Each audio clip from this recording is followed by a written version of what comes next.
윤석열 전 대통령이 자신의 내란 우두머리 혐의 형사재판에 10번 연속 출석하지 않은 가운데 특검이 추가 기일 지정을 재판부에 요청했습니다.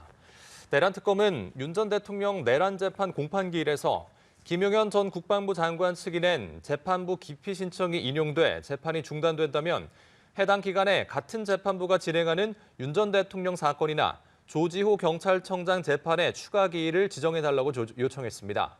이에 윤 전 대통령 측도 최대한 협조해 추가 기일을 논의할 생각이 있다고 밝혔습니다. 한편 윤 전 대통령은 지난 7월 10일 재구속된 이후 건강상 이유를 들며 재판에 출석하지 않고 있으며 재판부는 궐석 재판을 진행하고 있습니다. 알겠습니다. 자, 그리고 내란 특검 같은 경우에 이제 돌아오는 수요일에 윤 전 대통령에게 소환을 통보했습니다. 이미 수감 중인데 왜 통보지라고 봤더니 이제 외환 혐의와 관련해서 조사를 하려고 하는 것인데 어떤 부분부터 그럼 이제 조사를 하겠다는 겁니까? 지금 외환죄가 문제되는 지점은요. 그러니까 이 12.3 비상계엄 선포 전에 한 10월 달부터 그쵸. 비상계엄 선포에 명분을 쌓기 위해서 북한에 의도적으로 무인기 침투를 지시했다라는 부분입니다.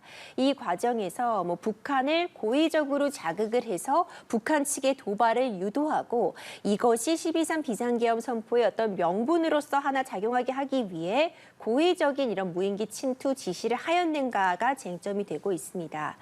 이 부분에 대해서 특검 측은 이 외환죄의 적용 여부를 가늠하기 위해서 조사를 진행해 오고 있고 윤석열 전 대통령에 대한 소환 통보를 한 겁니다. 하지만 과연 출석할지 그리고 실질적으로 어떤 유의미한 조사가 이루어질지는 현재로서는 굉장히 불투명해 보이는데요. 윤석열 전 대통령이 사실상 현재 특검 측의 어떤 조사에도 응하지 않고 있고요. 그쵸. 심지어 진행 중이고 있었던 내란죄의 형사 재판에도 10회 연속 불출석하고 있는 상황입니다. 이런 시점에서 이제 새로운 죄명, 그러니까 외환죄에 대해서 수사에 응할 가능성은 좀 낮지 않나 이런 지적도 나오고 있고요. 이 평양의 무인기 침투 의혹과 관련해서 굉장히 복잡한 쟁점들이 있습니다. 윤석열 전 대통령이 김용현 전 장관과 이런 부분을 사전에 어느 시점부터 모의를 했는지 어떤 합참에 대해서는 어떤 패싱, 그러니까 제대로 된 군 간부들과의 토론을 거치지 않고 독단적으로 김용현 전 장관과 외환기 침투를 지시한 것은 아닌지 이런 부분들에 대해서 집중적으로 수사가 필요한데 하지만 실질적으로 그 수사가 진행될 수 있을지는 좀 불투명해 보입니다. 말씀하신 것처럼 만약에 조사가 이루어지지 않으면 그러니까 특검이 출석하지 않게 되면 특검에서 내놓을 수 있는 카드는 어떤 게 있는 건가요? 사실상 그냥 전격적으로 기소를 할 수 있는 방안 정도가 고려될 수 있을 것 같은데 예. 지금 윤석열 전 대통령 측에서도 특검 측의 외환죄 수사 요청에 대해서 지금 진행 중인 재판 일정들과 겹치고 그리고 건강상의 이유뿐만 아니라 이렇게 한쪽의 일방적인 통보에 의한 이런 수사에는 응할 수 없다라는 입장을 취하고 있습니다. 사실상 수사에 응할 수 없다. 이것은 무리한 일정이다라고 입장을 밝힌 것으로 보일 텐데 그렇다면 특검 측의 입장에서는 이전처럼 또 반복되어 온 그 카드, 체포영장을 새로 발부받아서 예. 또 구치소에서 구인을 하겠다라는 그런 취지의 입장을 밝힐 수 있을 것으로 보이는데 우리가 이미 강제 구인의 어려움에 대해서는 살펴본 바가 그렇죠. 있습니다. 이제 이런 부분들을 감안해 보자면 체포영장을 새로 이 외환죄 혐의에 대해서 다시 발부를 받고 그 체포영장의 근거로 해서 다시 또 구인을 해오고 이런 과정들이 좀 녹록치는 않아 보인다라는 평가는 가능해 보이고요. 다만 이 외환죄와 관련해서 윤석열 전 대통령이 전혀 사실 무근이다라는 입장을 밝히고 있는 만큼 적어도 어느 시점에서는 적극적으로 방어권을 행사하기 위해 사실과 다르다라는 증명을 해내는 것이 본인에게 또 유리하다고 판단을 할 여지는 있습니다. 다만 현재로서는 일련의 모든 수사에 대해서 불응을 하고 있고 심지어 재판까지도 지금 본인이 출석하지 않은 상황에서 이루어지고 있기 때문에 네. 현 시점에서는 수사에 응할 가능성은 낮지 않나. 그렇다면 특검에서는 그냥 다른 사람들에 대한 수사만 진행을 하고 또 현재까지 확인된 그런 증거들을 바탕으로 기소를 한다거나 아니면 조금 더 보강 수사를 하면서 좀 때를 기다리는 그 정도의 카드가 남아있다고 보여집니다.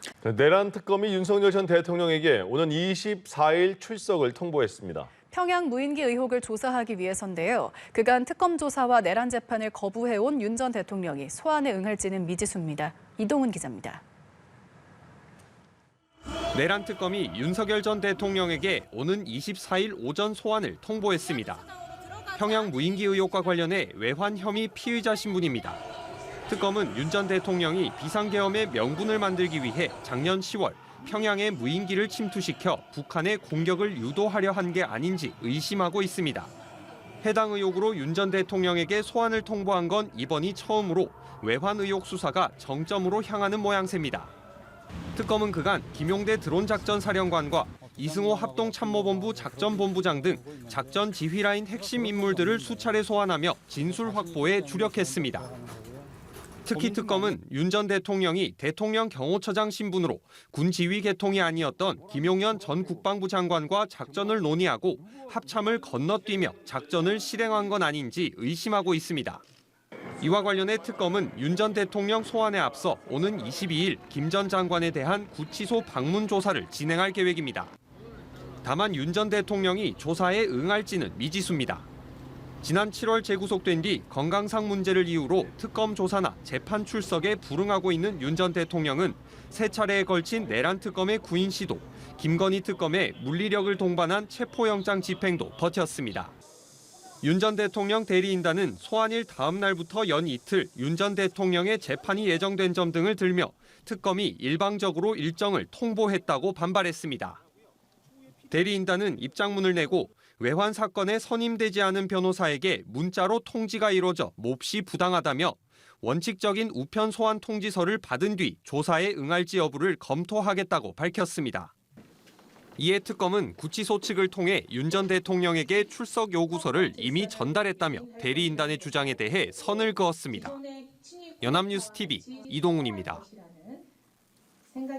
내란 특검이 윤석열 전 대통령의 내란 혐의 재판에 조지호 경찰청장의 재판을 병합해달라고 요청했습니다. 두 재판을 병합해 주 4회로 재판을 늘려서 속도를 높이려는 것인데요. 진기훈 기자가 보도합니다. 윤석열 전 대통령의 내란 우두머리 형사재판에서 내란 특검은 조지호 경찰청장 등 경찰 수뇌부들의 내란 혐의 재판과 윤 전 대통령 재판을 병합해달라고 재판부에 요청했습니다.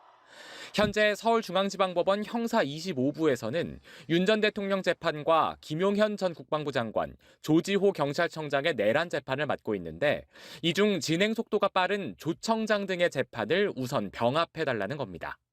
특검은 조 청장 사건과 윤 전 대통령 사건을 병합하고 기존 조 청장 공판기일을 윤 전 대통령에 대한 공판기일로 변경해 주 4회 재판을 해달라고 요청했습니다.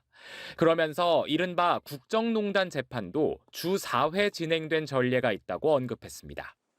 앞서 재판부는 지난 8일 윤 전 대통령 재판에서 현재 3개 내란 재판이 진행 중이고 한 주에 3회씩 재판을 열고 있다며 향후 한 건으로 병합해 12월쯤 심리 종결을 예상한다고 밝힌 바 있습니다.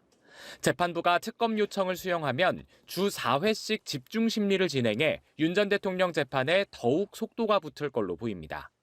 또 특검은 중개 신청 여부와 시점을 고심 중이라며 재판부가 중개를 위한 시스템을 구축하는 데 걸릴 시간을 안내하면 중개 신청과 시점에 대한 구체적 의견을 밝히겠다고도 했습니다. 이에 재판부는 특검법 취지에 따라서 검토하겠다고 답했습니다. 한편 지난 7월 10일 재구속된 이후 재판과 특검 소환 조사에 불응하고 있는 윤석열 전 대통령은 9번 연속 자신의 재판에 나오지 않았습니다. 연합뉴스 TV 진기훈입니다. 국회 법제사법위원회 소속 법여권 의원들이 서울구치소를 찾았습니다. 윤석열 전 대통령의 체포영장 집행 거부 장면이 담긴 CCTV 영상을 열람하기 위해서였는데요. 속옷 차림으로 저항한 모습을 직접 확인했다고 민주당은 전했습니다. 문승욱 기자입니다. 국민의힘을 제외한 국회 법사위 소속 의원들이 서울구치소를 찾아 윤석열 전 대통령의 체포영장 집행 거부 장면이 담긴 CCTV를 열람했습니다. 이를 통해 두 차례의 적법한 영장 집행 시도가 있었지만 윤 전 대통령이 반말을 하며 속옷 차림으로 저항한 사실을 확인했다고 민주당은 밝혔습니다. 1차 집행 때는 속옷 차림으로 누워서 2차 때는 속옷 차림으로 자리에 앉아 성경책으로 보이는 책을 읽으며 집행을 거부했다는 겁니다. 정말 충격적이었습니다. 특검이 체포영장을 집행하러 와서 방의 문을 여는 순간 웃돌이도 속옷이었고요. 정말 놀랍게 하의도 속옷이었습니다. 영상을 본 법사위원들에 따르면 윤 전 대통령은 1차 영장 집행 시도가 시작되자 특검을 향해 물리력을 사용하지 말라고 소리쳤고 이어 검사를 해봤냐고 따져 물은 걸로 전해집니다. 2차 집행 때도 자신은 무죄 추정을 받는 미결수라며 내가 검사 27년을 했는데 합법이면 자발적으로 안 나가겠냐고 말했습니다. 윤 전 대통령은 영장 집행을 거부하는 과정에서 2017년 국정농단 사건 핵심 인물을 언급하며 최순실 집행 사례와 다르다는 논리도 내세운 걸로 알려졌습니다.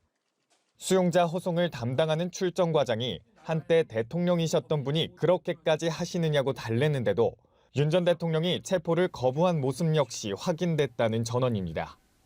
영장 집행 과정에서 특검의 물리력 행사로 다쳤다는 윤 전 대통령 측 주장도 거짓말이라고 반박했습니다. 윤석열이 앉아있는 다리 꼬고 앉아있던 그 의자를 밖으로 끌어당기는 정도 수준의 물리력 행사만 있었을 뿐 강제로 드러내거나 끌어내거나 하지 않았습니다. 그런데 윤석열 스스로가 갑자기 의자에서 땅바닥으로 내려앉고 주저앉아서 윤 전 대통령 법률대리인단은 입장문을 내고 CCTV 열람이 명백한 위법 행위이자 전직 대통령 망신 주기에 불과하다고 강력 반발했습니다. 하지만 민주당은 구치소에서 윤 전 대통령에 대한 특혜가 있었다는 의혹도 제기하고 있습니다. 연합뉴스TV 문승욱입니다.